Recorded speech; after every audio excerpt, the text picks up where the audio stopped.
How's everyone doing? Dan Yuzerski here with one of the coolest people I've ever met, just meeting him now, and one of the people I've grown up listening to, Larry McReynolds. Larry, how are you doing today? I'm doing good, doing good. Beautiful weather here in the Charlotte, North Carolina area, and getting ready to go do some short track racing again up there at Martinsville. So everything's good. Awesome.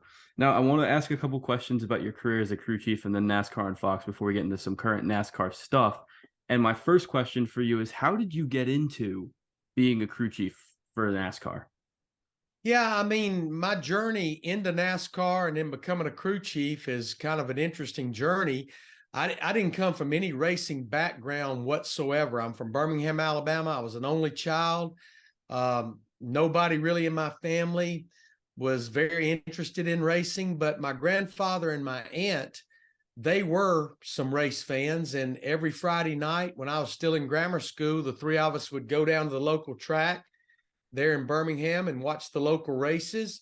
And then my aunt got married and her husband, he was a race fan. So every Friday night, the four of us would go down there. And my aunt was kind of a hot rodder. And I was maybe a junior in high school. And they started this brand new division called a street stock hobby division. It was a very simple form of racing, little old one page of rules. You'd take the windows out and the seats out, put a few roll bars in it, and put a number on the door, and you had your race car. And my aunt, the first time they started it, she told her husband that she thought she could do that. And he kind of chuckled and said, well, go out and find you some sponsors and we'll build you one. Well, she went out and found more sponsors than we could have put on the car, I'm sure, because of being a female in a male's sport. And so my racing career started in the basement of their house, building her street stock car. I graduated to working on some late models around Birmingham, was able to work with some drivers and teams that won a fair number of races. And in 1980, I got an opportunity to move to Greenville, South Carolina, to go to work for a brand new race team that was starting up in the Cup Series. And so my NASCAR career was off and going. And then I was working for a very small team around Greenville at the end of 1985. And Kenny Bernstein came in with a major sponsor in Quaker State. He had Buick backing. He had Joe Ruttman as a driver. And he came in and bought the team that I was working for and didn't have a crew chief. And I became the crew chief. So my crew chief career was off and running there in 1986. That's awesome. Is there anything, what's your favorite memory from being a crew chief? Well, I've had a lot of favorite memories, winning 23 races. They're all kind of very special, winning back-to-back all-star races with Davey Allison in 1991, 92, very special. But I would probably have to say the two Daytona 500 wins, 1992 with Davey Allison, 1998 with Dale Earnhardt. Winning a Daytona 500 is very special. Being able to win it twice even makes it more special, and especially with two drivers that I really enjoyed working with that unfortunately we know today are no longer with us. So the 1998 Daytona 500 is something I wasn't alive for, but it's probably the most famous one in terms of who won it. What was that experience like? Yeah, I mean, I knew how bad Dale Earnhardt wanted to win that race. The man had won everything there was to win at Daytona multiple times. He just couldn't seal the deal in the Daytona 500. It was his 20th Daytona 500. He'd come so close so many times. A flat tire on the final corner of the final lap, I think it was 1990. He'd run out of gas. They'd had engine failure. He even hit a seagull one time and killed the nose of the car. So I knew how bad he wanted to win that race. And we had been so strong the entire speed weeks. And I felt like once we got into that race, the only team or driver that was probably capable of beating us is if we beat ourselves. And car was so good. We won the dual race on Thursday. So to finally be able to help Dale seal the deal, I remember being in victory lane. And again, it was my second time in 6 years. But I remember as things kind of wound down, more photos were being taken, kind of taking a step back and watching how much it meant to Dale, how much it meant to Teresa Earnhardt, how much it meant to Richard and Judy Childress. They'd been trying for years as an owner and Richard as a driver as well. It was almost like watching your kids open their presents on Christmas morning. It was a very special, surreal moment to be able to see that group really enjoy something they've been trying to accomplish for so many years. I Do you think it's the most famous Daytona 500 win? Yeah, I wouldn't challenge that. Probably one of the more special wins in the sport of NASCAR.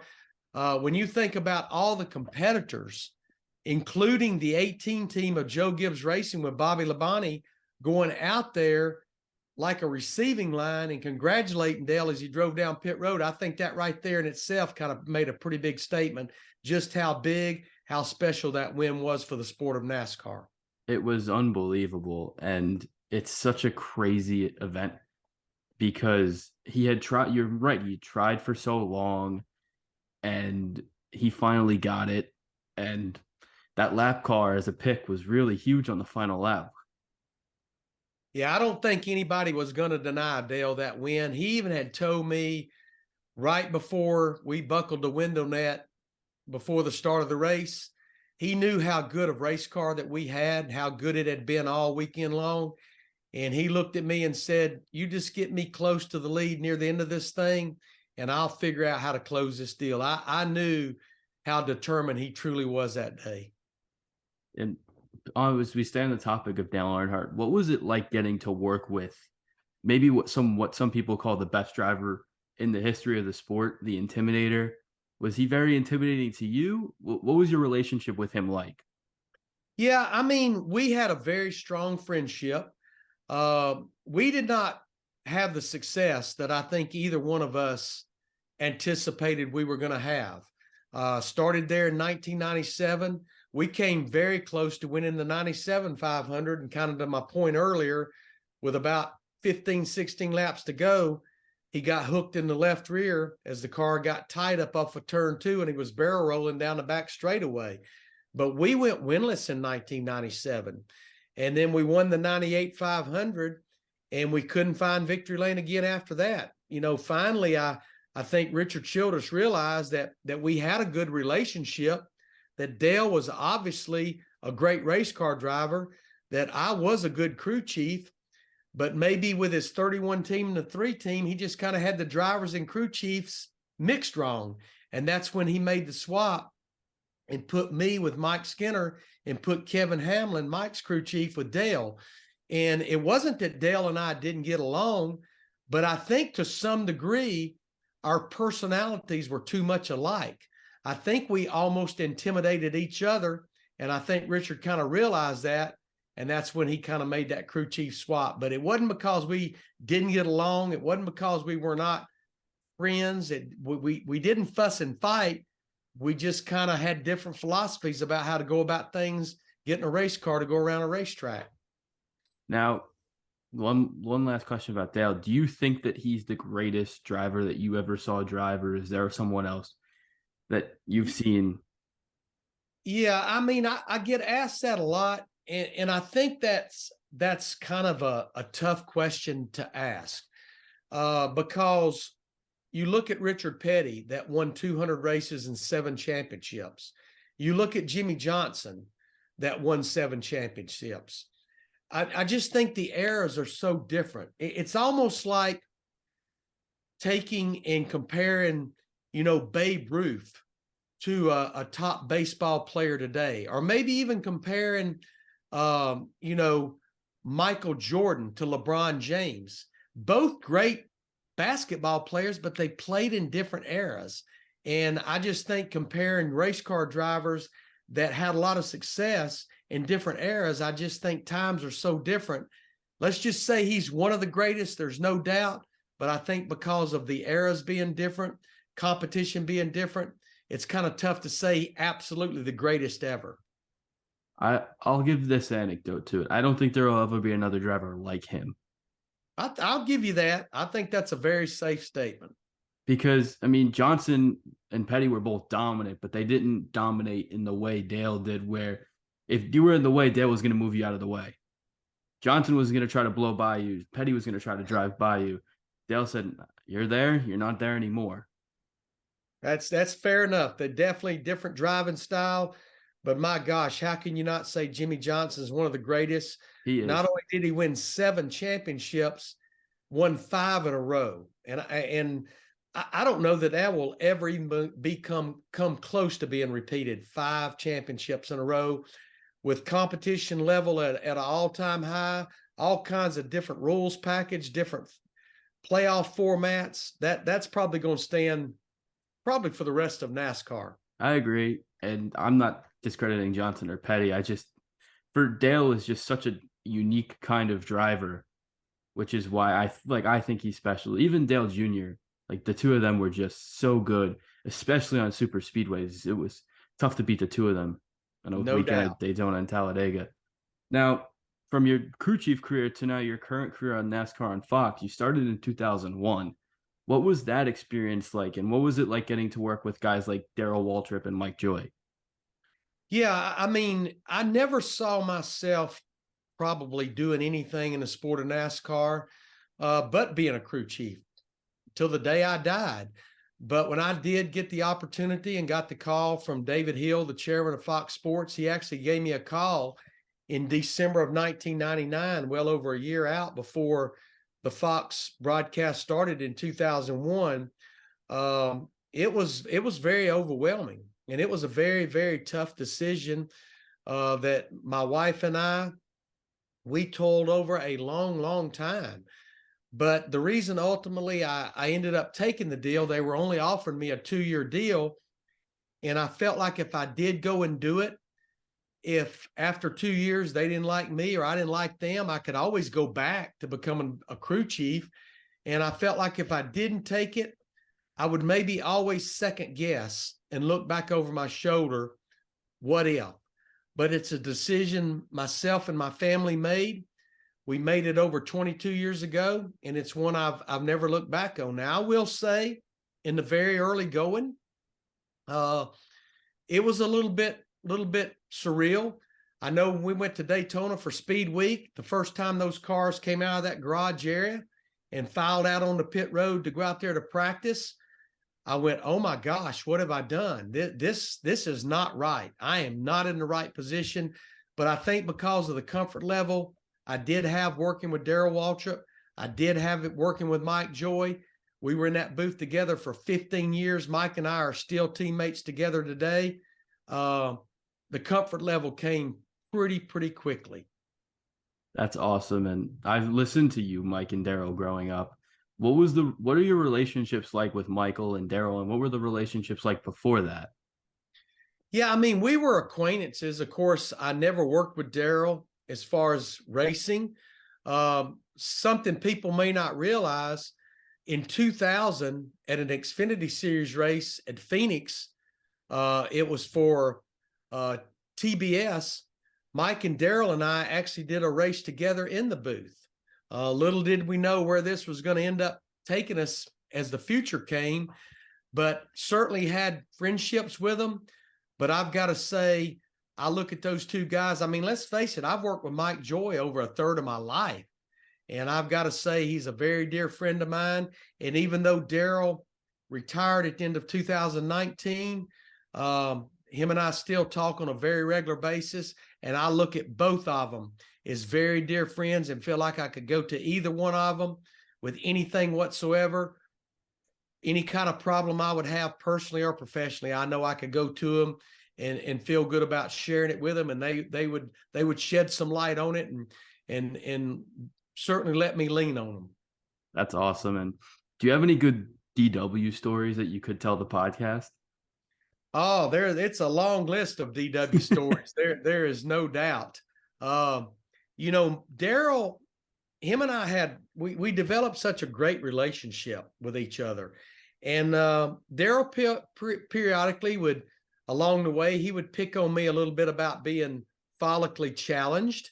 And there was no doubt. I can't deny that. And I look back at my career as a crew chief, and then it probably stands to reason why I had a little bit less hair each and every year. But one day on air, he said something about my lack of hair. And I looked at him and I said, right, DW, You are absolutely right. I do come each year with a little bit less, a little bit less, a little bit less hair. But I said, the good thing about mine, contrary to somebody else I know, mine's the same color every single year. I can't say that about everybody. He never said another word about my hair, ever. That's funny because I know you guys would make fun of him on the broadcast for all the product he would put in to keep it brown, and then after a while, he just said, "I'm going to gray." Well, It's a every once in a while he get a hold of a bad bottle. It's like, Daryl, I don't think that's the color you intended this week. And for one of the things that you and Daryl would do before each race was reach up there and pull those belts tight one more time. It became your signature catchphrase. How'd you come up with that?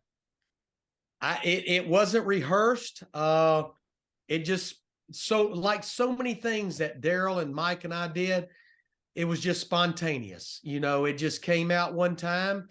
And, Mike Joy set us up at a particular race. I can't even remember where the race actually was. And as they went through 3 and 4, I did to reach up there and pull those belts tight. And then, of course, as Daryl did for years, when they got to the start-finish line with the green flag waving, he gave his old boogity, boogity, boogity, let's go racing, boys. That's awesome. And it stayed for a while. It definitely did. Now, there's been some transition at NASCAR on Fox. Now you have Clint Boyer in the booth, as well as you had Jeff Gordon for a while. What were your relationships like with those two? Yeah, I mean, I developed just like Daryl, never worked with either one. As far as on race cars, Clint obviously was at Richard Childress Racing, but it was after I had already left there and joined NASCAR on Fox. Daryl, Jeff, and Clint, all very different people, but all of them bring a lot to the broadcast. Working with Jeff, I talked to his father, stepfather here just a few weeks ago, and was sharing with John Bickford how great of a teammate Jeff really was.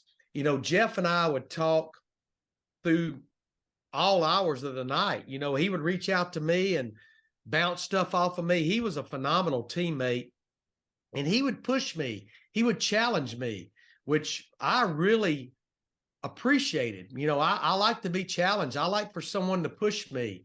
And there was no question, after working with Jeff for a short period of time, made me understand even more how he won 93 Cup races and 4 Cup Series championships. He is tenacious. He is all in on any and everything that he does. And he was just a great teammate. And I was really sad to see him when he went back to Hendrick Motorsports full time. I was glad for him, but I was really sad to see it because I know what a great teammate he was and how much he truly brought to the Fox broadcast. Now, Boyer, he's a whole different animal now. He's very engaged, but he's all about having fun. But you know what?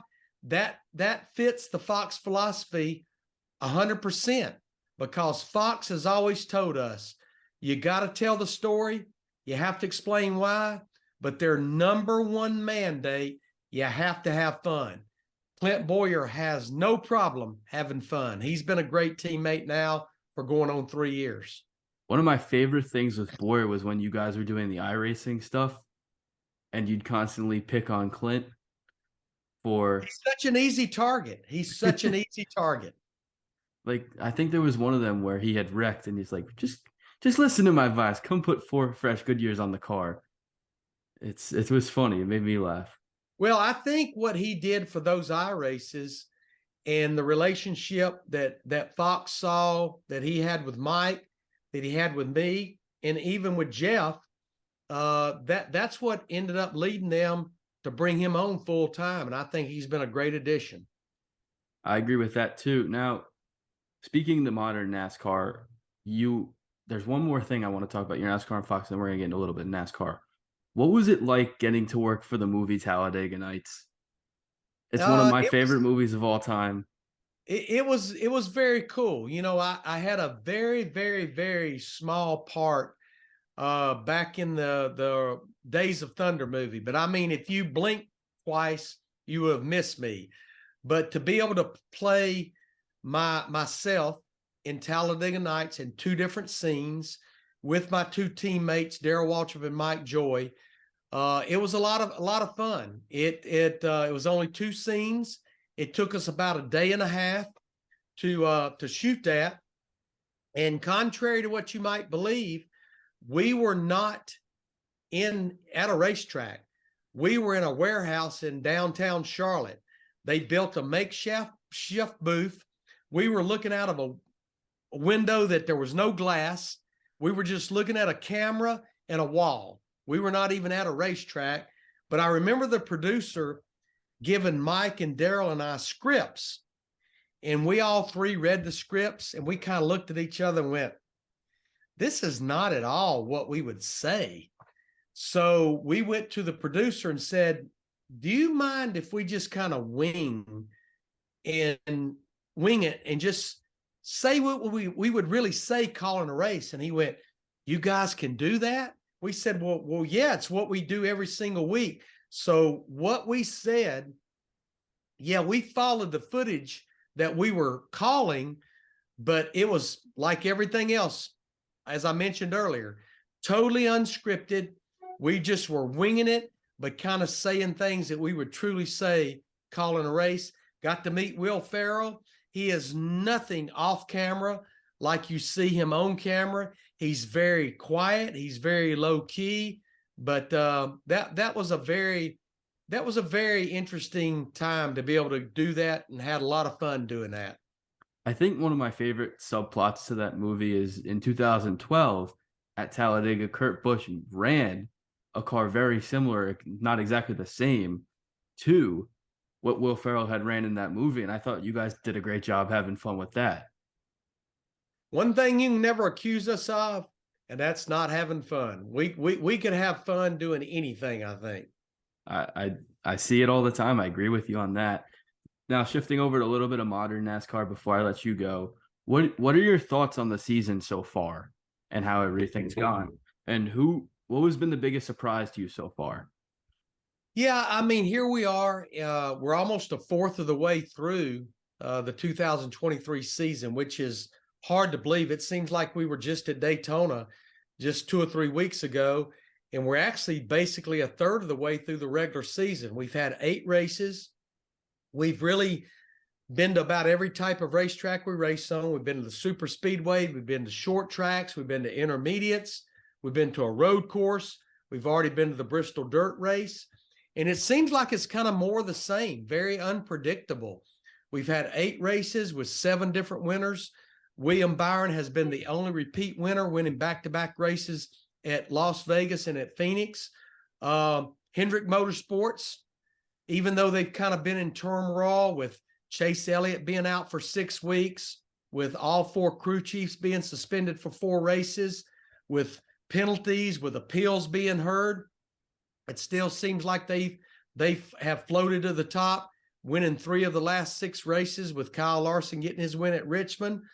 Probably on the flip side, Denny Hamlin and Martin Truex Jr., even after 8 races, they are still looking for their first top 5 finish of 2023. Ty Gibbs, a rookie with 4 consecutive top 10s now, he has the same number of top 10s that Denny and Martin has combined. He has 4 top 10s.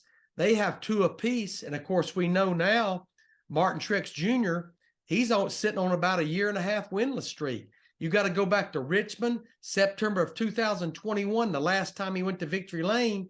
And it's been now about 11 months since Denny Hamlin won a race. You got to go back to the Coke 600 in May of last year. And Christopher Bell, he's kind of making the statement, I'm the top guy. The last 4 times Joe Gibbs has been to Victory Lane, I've been the guy.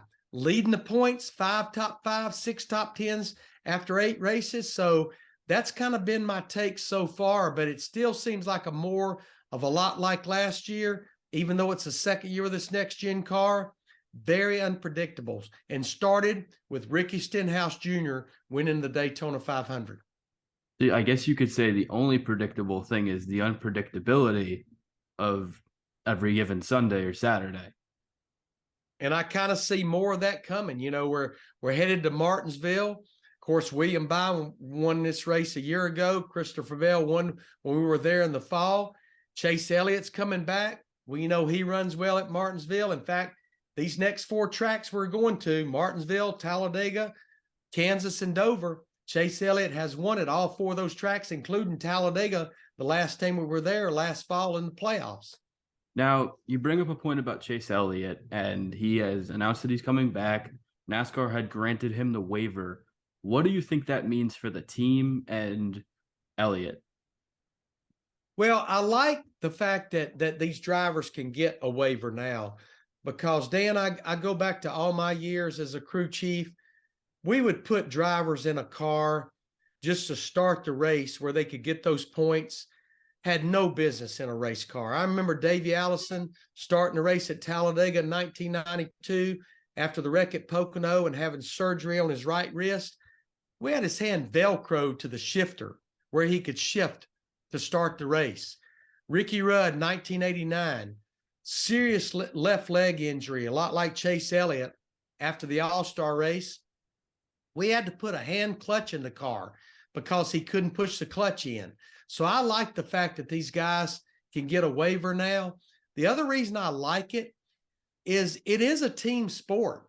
Even though Chase has been out for 6 weeks, Alan Gustafson and that 9 team, they have still been here racing week in and week out. So now with the waiver, if they can go out and win a race over the next 18 weeks, or maybe get to the top 16 in points, they can still race for a championship. So I feel like if you don't get the waiver, that the team is penalized. And that shouldn't be the case because even though their driver has been out and injured, they have still been here every single week. And after listening to the press conference with Chase Elliott coming back this weekend, I feel like he is more than ready to go and get back in there. And I think he'll be very competitive. Yeah, I agree. Do you think he ends up making the playoffs? I have no reason to doubt that he won't. You can't think of a racetrack that he's weak at. We've got 4 road courses in the regular season, including the Chicago Street Race, including Watkins Glen, where he has run well. We've got, 2 more super speedway races, Talladega here coming up shortly, Daytona, Martinsville, as we talked about. You can't really think of a racetrack that Chase Elliott and that 9 car on any given Sunday that they can't go to victory lane. Darlington, we've got Darlington coming up, Charlotte, a lot of racetracks he can win at, that's for sure. I agree with you on that. And then my last question for you is, there are so many new racetracks constantly being added to the schedule. There's 2 special ones this year, and I'll let you see what you feel about them. But what race are you most looking forward to this year? Well, I've got to say, because of my history at North Wilkesboro, looking very forward to the All-Star race there in just a little over a month. I mentioned earlier, I was fortunate enough to win the All-Star race twice in 1991 and 1992, but then I was also fortunate to win at North Wilkesboro in 1990 with Brett Bodine and 2 years later with Davey Allison in 1992. That track is very special to me for many reasons.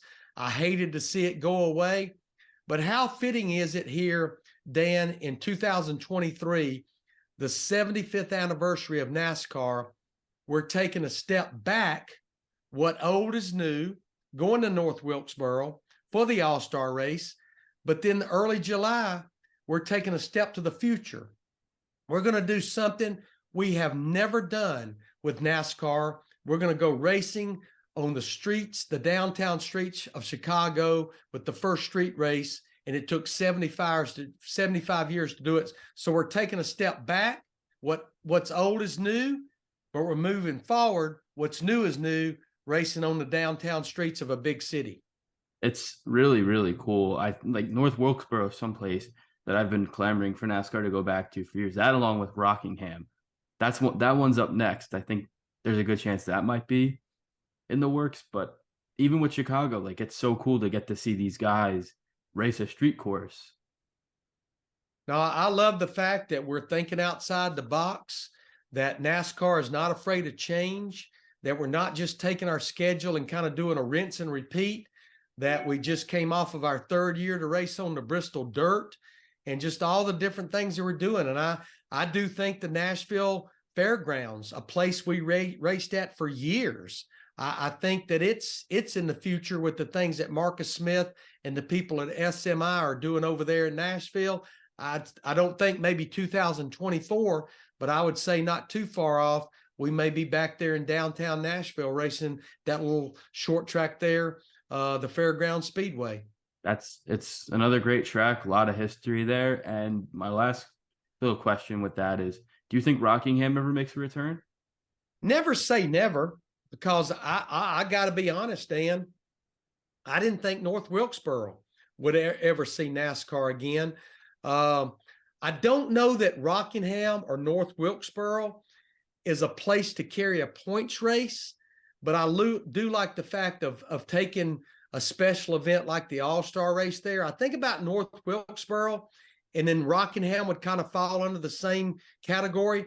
It's kind of like a field of dreams. It's kind of like what Fox has done with Major League Baseball the last 2 years, with going in the cornfield of Iowa and doing that field of dreams. I don't think you have to have 60 or 75,000 seats for something to be special. I think sometimes less is more. I don't know that I see a points race going to Rockingham, but who knows? We may see something like the All-Star race there down the road in the future. I hope you're right about that. Thank you so much for doing this, Larry. Good luck with the rest of your coverage on Fox. I hope you have a great rest of your day. No, I appreciate you having me. I'm glad we can finally pull it together. I know my crazy schedule makes it tough, but I'm glad we could do it and glad to hang out with you, Dan. Thank you so much, Larry. Have a great rest of your day.